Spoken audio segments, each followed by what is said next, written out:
Ребята, на сэшине закончилась батарейка. Села. Сейчас я пишу на GoPro вторую. Короче, гостевой дом Каратай находится в Катон-Карагае. Смотрите, офигенно, да?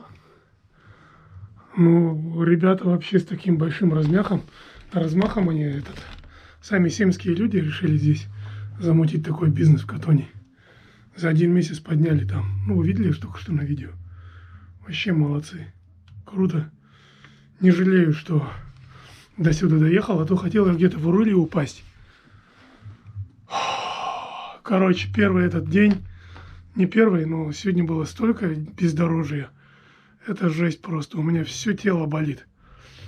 Почти все время я в стойке ехал, вот когда на австрийке, там, когда на Рахманы гонял. В общем, пипец, сильно устал. Сейчас буду отсыпаться, отдыхать. Завтра, как там говорится, война план покажет, да? Война бой покажет. Поехали. Доброе утро. Доброе понедельничное утро. Может ли оно таким быть? У меня да. Вчера сделал небольшую стирку. Вот это почти высохло. Термобелье вверх. Вот с ботинками беда, блин. Гортекс сохнет очень медленно и очень долго. Короче, до сих пор влажные они. Что я с ними не делал? Бумагу можно напихать, конечно, немного. Он высушит ее, но не в идеале, конечно. Зато вон длинные носки высохли. Короче, все тело болит.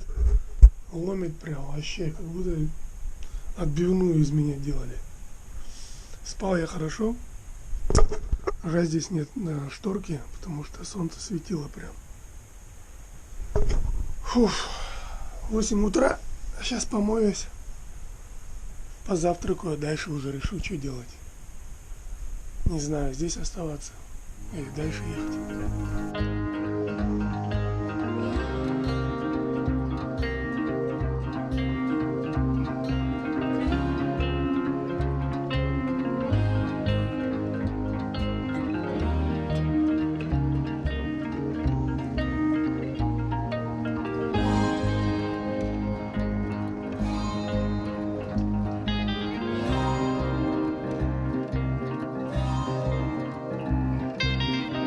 Часах 12:20 я на границе вон Катон-Карагайского района, на выезде из Бывшего Нарына.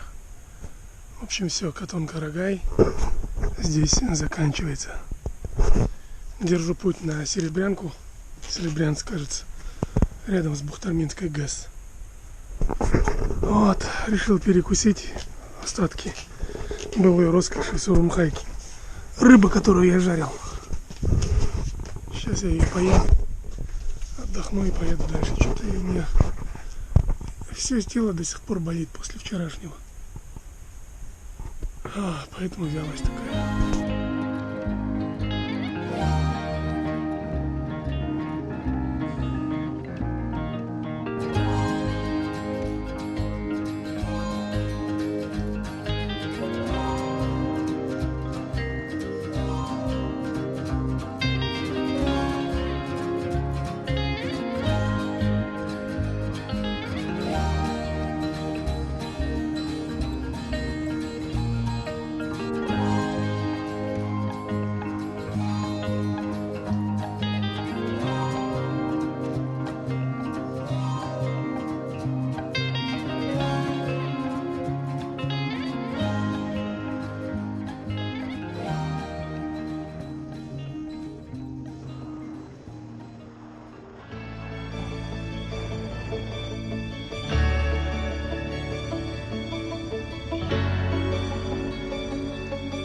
Как вы, наверное, уже догадались, я на Бухтарминском водохранилище. Не знаю, как объяснить, но у меня слабость к гидроэлектростанциям. Именно вот ГЭС я обожаю, прям не знаю почему тянет. То ли вот эти большие пространства, вот за это ведь плотина и там же дальше. Прям обрыв и короче, вот это вот подъем, вот эта вот атмосфера, большая площадь воды, пропасть, вот это вот. Все это как-то меня завораживает. В общем, здесь вот такой вот залив небольшой. Я уже разделся. Сейчас надену плавки. И минут 10 вот здесь поболтыхаюсь. Чтобы сказать, что я купался на Бухтарме, да? Вот. А дальше Ускаман. Или я сейчас думаю, может быть, дальше проехать, докуда сил хватит. До Георгиевки. Посмотрим, в общем, по настроению и по самочувствию. О! Ох, бля, вода страшно холодная. А мне есть с чем сравнивать. Зайсан был гораздо теплее. Ужас. Даже Боровое, кажется, было теплее. Ну ладно, чё ж. Ох, бля, у меня уже ноги уже не могут. Уже ноги болят. Сука. Ух. Ух. Ноги запрели у меня из-за того, что я весь день в пакете ехал. После того, как намочил свои сапоги. Вчера на австрийке. Носки-то я высушил, сверху одел пакет, но из-за того, что ноги не дышали, короче, они у меня как будто бы отмоченные такие. Что-то язык меня покинул, вообще голова не соображает. Такой расслабон я поймал, что дни недели уже путаю, не знаю, какое сегодня июня.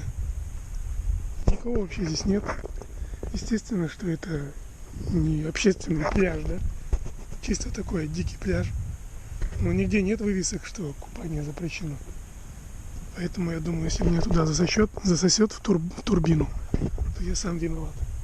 И будет потом у меня фарш, да, из меня. Запретная зона, говорит, туда не лезьте. Ну, туда не лезем. Попытка номер 2.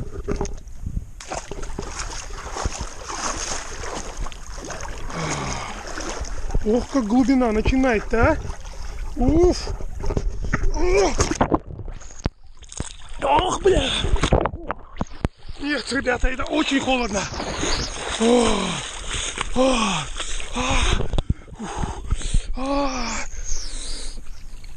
Ох, бля! Вода слишком холодная. Обычно же бывает, заходишь и через секунд 20 температура выравнивается, а здесь ни хера не выравнивается. Короче, очень холодно. Все, нахер. Высохну и поеду.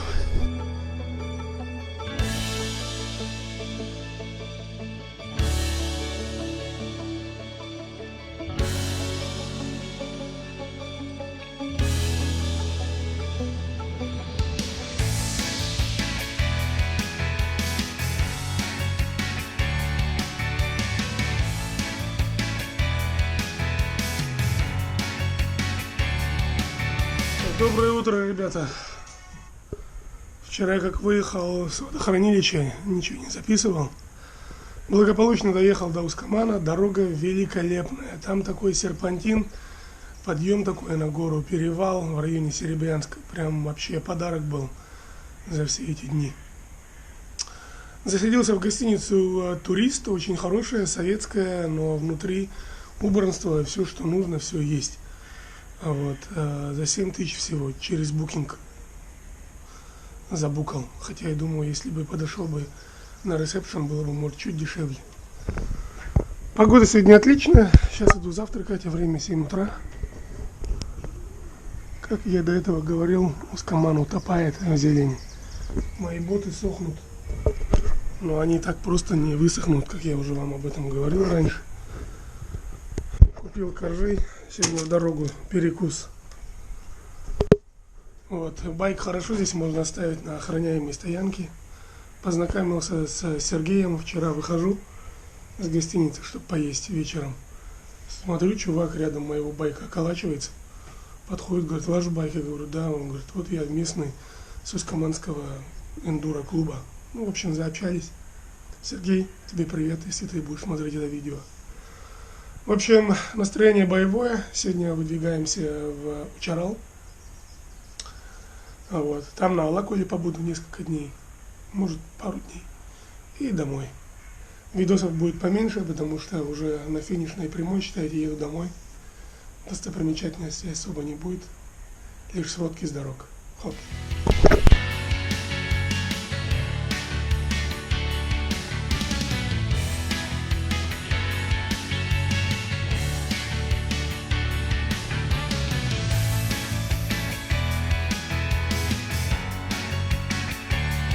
С радостью заявляю, что трасса Усть-Каменогорск-Калбатал завершена. Съездов вообще нет. Едете прямо по чистому законченному асфальту, кайф. Решил на миг почувствовать себя человеком. Заправляю здесь, потому что впереди ждет меня адская жопа до Аягуза. Взял кофейку. Сейчас с коржиками. Уф. Как мало надо для счастья человеку в дороге, да? Вот так, господа.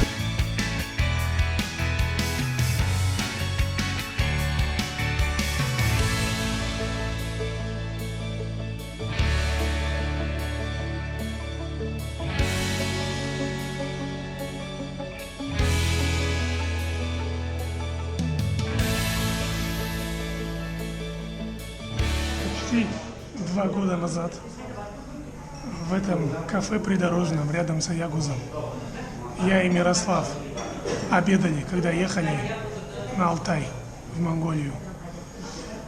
Все иронично, да, в этой жизни. Кафе «Мираж». На улице припаркован мой байк. 2 года назад это был супер адвенчер. Сегодня это просто адвенчер. Но от того, что это просто адвенчер, приключения менее интересными не стали. Жизнь кипит. В это придорожное кафе все ходят как в единственное кафе во всем городе Аягуз. Хотя их много. Следующая остановка — Ушарал.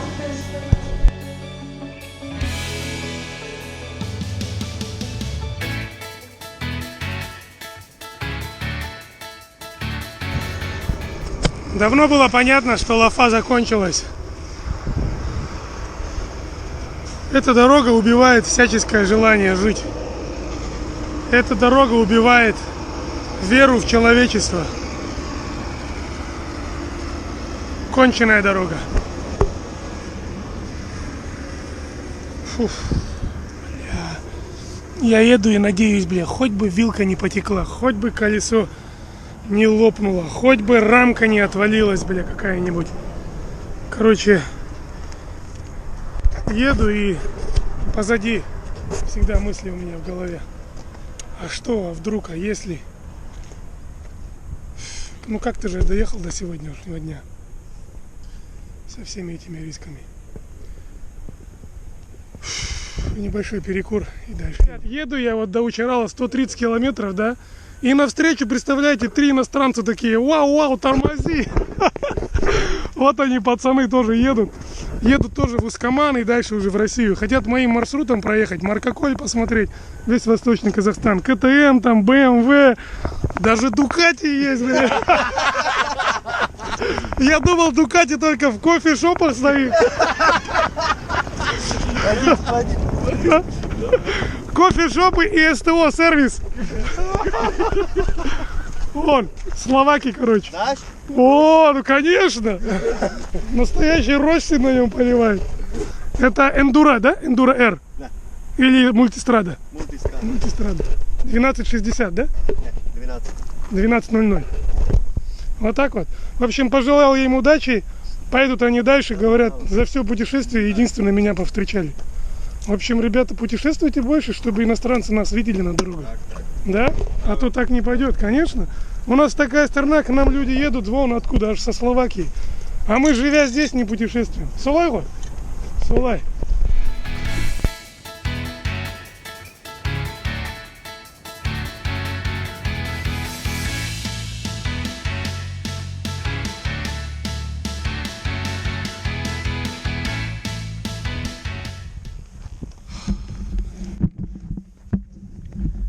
Все, я приехал в Учарал. Дорога была ужасно нудная, конченая. Участок дороги Аягус Учарал сделан только на 20-30%. Это наименее готовый участок. А участок Аягус Халбатау завершен на 80%. И участок Халбатау Усть-Камен завершен на 100%. Вот так вот можно резюмировать эту дорогу. Но вот последние километров 50, наверное, к Учаралу, они самые такие вот муторные. Обещают закончить на следующий год. В общем, на сегодня это все, ребята. К великому счастью, у меня здесь родственники в Учарале, поэтому я здесь упаду, заночую, может быть, на озеро сгоняю завтра. Увидимся. Спасибо, что смотрите. Пока.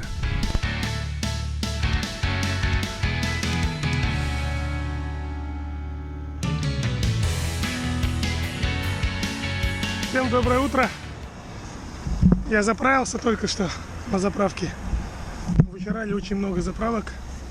Есть и хорошие, есть и не очень. В общем, сейчас еду на Алакуль. Там у родственников есть база отдыха. Сегодня весь день там проведу. Покупаюсь, позагораю. Вот. Если погода будет нормальная, все, то завтра тогда утром я выезжаю в Талдык. Ну и через Талдык на Алмату. В общем, остались считанные дни до конца моего путешествия. Подводить итоги буду ближе к дому. Ну а пока все.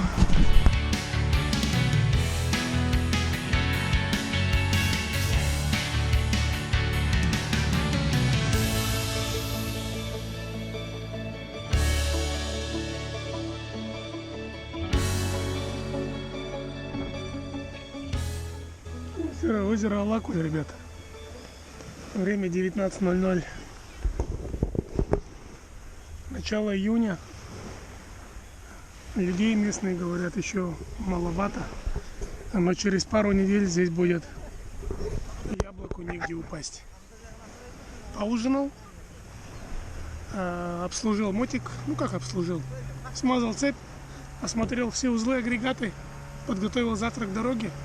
Сейчас буду купаться. Тепло, вот, но вода не очень теплая. В остальном все супер. Смотрите, закат. Какая красота, да? А там в горах все пасмурно и хмуро. Залез я в воду только что, голову не мочил. Вода очень холодная. Все-таки и вправду есть причина, когда начинается официально купальный сезон. Начало июня, Алакуль холодно. Езжайте сюда, начиная, наверное, с конца июня. Июль прям оптимально, июль, август. В сентябре уже холодно, естественно. Тут только что летали чайки такие. А мне сказал местный житель, что они водятся только здесь или еще где-то. Короче, реликтовые чайки, они меньше, чем обычные, большие, бывают такие морские. Эти такие маленькие, они как камень, стремительно летят прям в воду, ныряют и выныривают оттуда. Вот так вот они охотятся на рыбешку. Вот, люди придут, уйдут, видимо, это рабочие, персонал, скорее, да, отдыхающих очень мало, реально. Доброе утро, товарищи. Ну что ж, сегодня я отправляюсь в Талдык-Курган. По традиции показываю вам свой номер. Это номер люкс, считается. Прямо в селе Акчи, на первой береговой линии. Пансионат София называется. Гостевой дом или пансионат София. Вот. Цены вообще на южном побережье варьируются от 3000 и выше за ночь. Вот. Но до северного берега, конечно, по уровню сервиса здесь еще расти и расти. Однако, так же, как и на севере, здесь очень много всяких гостевых домов. С этим вообще все тип-топ. И в любое время вы сможете найти место. Такого, чтобы вы не нашли место, здесь просто не может быть. Вон оно озеро, видите? Вот. Комары, конечно, это отдельная тема. Я мазался всю ночь, ну, перед сном намазался специальным средством от комаров, и все, и спал крепко и хорошо. Вот. Без этих средств сюда не езжайте, потому что вот они, видите, прямо на потолке сидят и ждут своего часа, когда вы предстанете перед ними.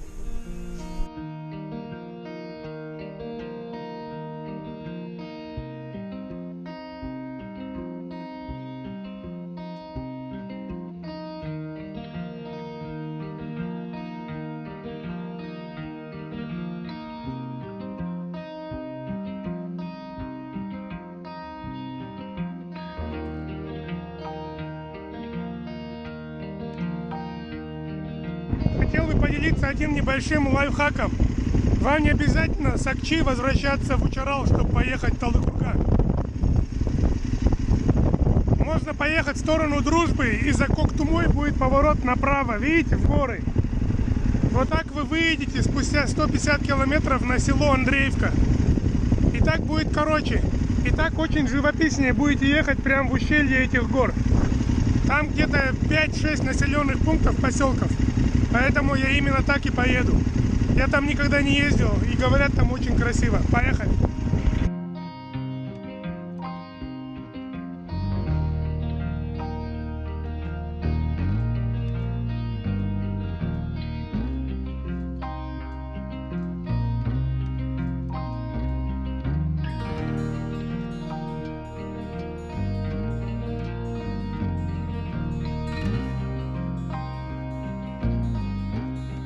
Прошу прощения, небольшая корректировка. На самом деле от Коктумы, вот, по маршруту, по которому я еду, вот он, Уш-Булак, да, Глиновка, который только что проехал, до Кабанбая, Андреевки, 102 километра. Вот он перепад высот, да, получается где-то вот здесь вот сейчас, на пике, наверное. Ну а вот поселок Глиновка, который я проехал. Смотрите, какие здесь пейзажи. Вот кто бы мог подумать, да, что в районе Учарала будет такая красота. А небольшая предыстория. Я когда был ребенком, еще в начальной школе, родители часто привозили меня с сестренкой в село Учарал, ну, в город Учарал. Там жили наши родственники, и мы регулярно приезжали вот в эти края, в Глиновку, через Алакуль.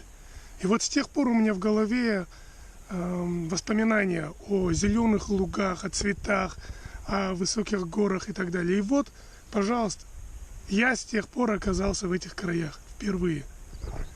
И вот теперь у меня в голове все это вспоминается. Вы только посмотрите. Заправок здесь нет, не надейтесь. Дорога, ну, в поселке она асфальтированная, но до этого вы видели, да? Там гравийка. Это остатки былого асфальта, короче. Но он такой укатанный, 70 можно без проблем ехать.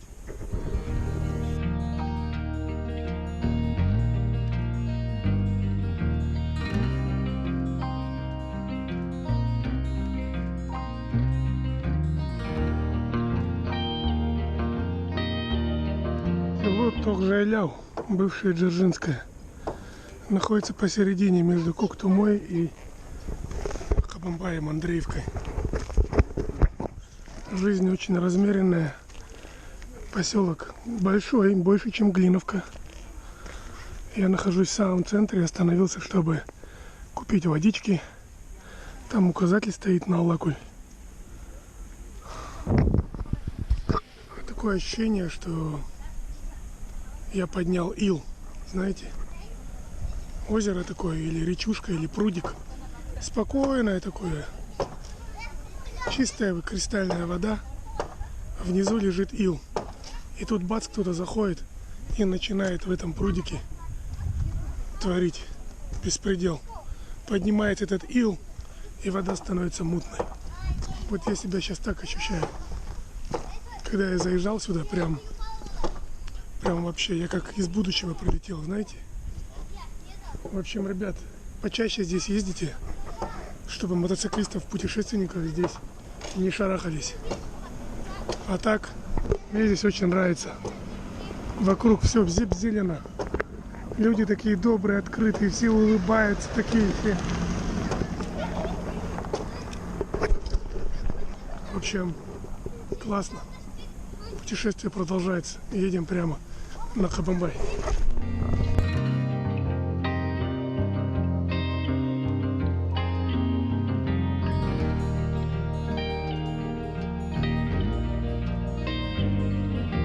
Вот здесь по дороге повстречалась небольшая такая плотинка. Вон там река, и там стоит плотина. И здесь вот, пожалуйста, водохранилище такое. Очень красивое, голубое-приголубое. И вот с дороги, вот я просто съехал метров 200, туда в ущелье петляет дорога. Короче, если ехать с Алматы или еще откуда-то на озеро, где-нибудь здесь, да и вообще много вот по этой дороге съездов в ущелье. Есть очень много мест наверняка, где можно заночевать, разбить лагерь. В общем, красота природы здесь.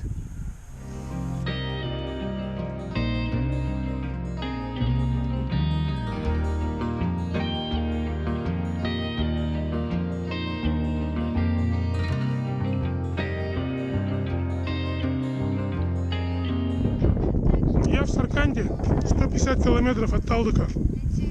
Устал. Перерыва не делал, как выехал. Простите, что жую. Обед.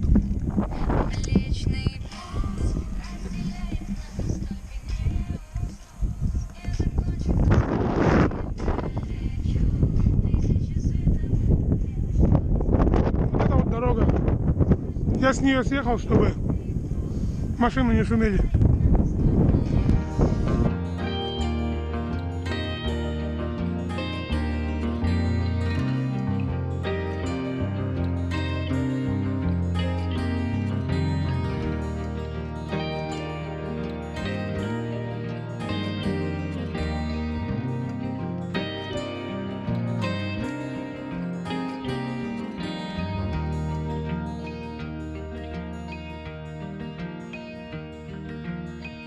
Ну что ж, друзья, вот и подходит к концу мое путешествие. Сейчас я возвращаюсь в Алмату с Талдыкургана. Провел здесь пару дней, навестил родителей, зарядил свои батарейки, как говорится, перезарядился сам, отдохнул вдоволь. Помыл мотоцикл, теперь он у меня как новый, можно сказать. По нему даже не скажешь, что он прошел столько километров.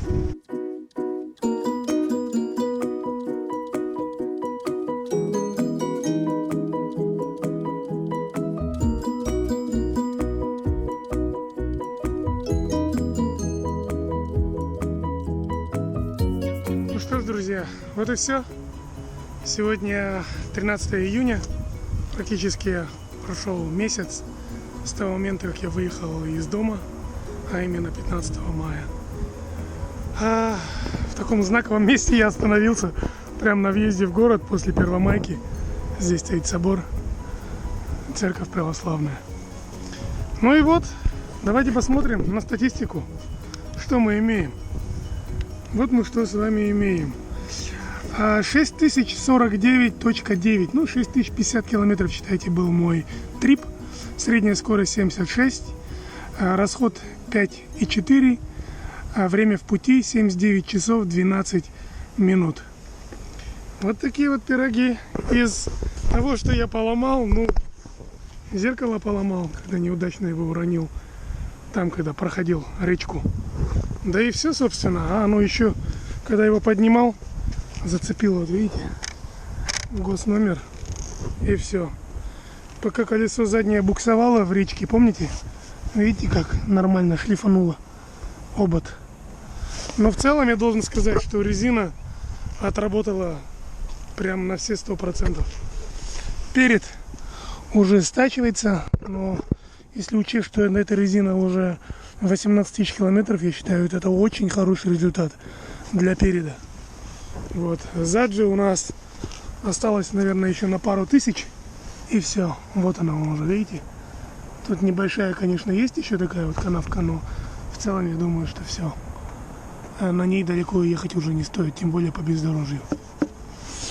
Вот так вот. Мотоцикл в целом чувствует себя неплохо. Вилка, которая у меня побежала на Балхаше, перестала бежать. Все нормально, она сухая, что левое, что правое перо. Вот. Что еще? Но из-за того, что железные ящики висели, я не стал, конечно, топить так, как я мог бы топить. Потому что жесткие кофры, жесткие крепления — это все-таки не столь надежно по бездорожью. Потому что, они могут лопнуть и оторваться, либо вот здесь оторвутся, либо где-нибудь вот здесь оторвутся. Да, либо где-нибудь вот в этом месте могут оторваться. Видите, вот эти же пластмассовые у нее крепления, что с этой стороны. Поэтому я не стал рисковать. Ну и в худшем случае, если вы завалитесь, то вот эта часть просто заберет вашу ногу. И никакие боты вам не помогут. Настроение очень приподнятое. Не верится прям, что я прошел это все в одиночку. И я тоже так должен сказать, что я реально горжусь, что прошел что австрийскую дорогу, что эту массу бездорожья там на мысе Шекельмес. Пусть бездорожье было не такое уж сложное, но в целом я считаю, что те затыки, которые были, они должны пойти в мою копилку. Так как пройти этот маршрут в одного на таком тяжелом мотоцикле, еще с ящиками, я думаю, это дорогого стоит. Вот так. В остальном, что я могу еще сказать? Впереди еще целых 2,5 месяца лета. Куда я дальше поеду, не знаю. Все зависит от времени, от желания, от компании. Ну, компания, как вы видите, меня уже не останавливает. Я могу и один поехать. Но я понял, что одному ехать очень скучно. Скучно, несмотря на то, что я довольно-таки такой веселый и авантюристически настроенный человек. Тем не менее, иногда вечерком было тяжело, скажем так. Особенно вот в Урунхайке, там, где я шатался целый день, как и неприкаянный, да? Вот. Кроме этого, что еще могу сказать? Путешествуйте. Восточный Казахстан, прям не хватает слов. Вообще в этом путешествии словарный запас у меня прям на минимуме, потому что, я не знаю, я, видимо, сильно устаю, да и мало разговариваю. Единственное вот убежище, так это то, что я могу говорить с вами на камеру. А так, собеседников рядом не было, приходилось находить общение с людьми, окружающими меня. Восточный Казахстан очень красивый. Я не стал бы говорить, что он красивее однозначно, чем Алматинская область. Здесь, конечно, есть свои достопримечательности, но как минимум он будет на том же месте, что и Алматинская область по уровню красоты. Вообще я завидую людям, проживающим в Восточном Казахстане. Это что-то с чем-то. Вот. Дальше я вот думал, если я куда-то еще поеду на дальние расстояния, то нужно читить. Есть много способов, как доставить технику от А до Б, до точки Б безболезненно и без затраты на это очень много времени. Резину было жалко точить, да, такую хорошую резину точить на асфальте, на автобанах было не очень правильно, я считаю. Поэтому, если я отправлюсь, например, в Западный Казахстан, то хотелось бы мотоцикл загрузить либо на фуру, либо на поезд, отправить туда и через 2 дня получить его там, да, либо на этом же поезде отправиться с ним. Вот такие вот вещи нужно брать во внимание. Но так как у меня здесь в Астане попутно были дела, мне грех жаловаться, потому что я, считайте, застрелил сразу 2 зайцев. И полезное, и приятное. Ну и все в остальном. Я не знаю, когда я запилю это видео. Но будем считать, что эту серию вы посмотрите в течение лета или осени этого 2021 года. Всем спасибо за то, что вы смотрели мое путешествие, за то, что болели за меня, за то, что ставите свои комментарии, ставите свои лайки, подписывайтесь на канал. Очень всем благодарен за вашу поддержку, что в Инстаграме, что в статусах в WhatsApp. Спасибо большое. Пока.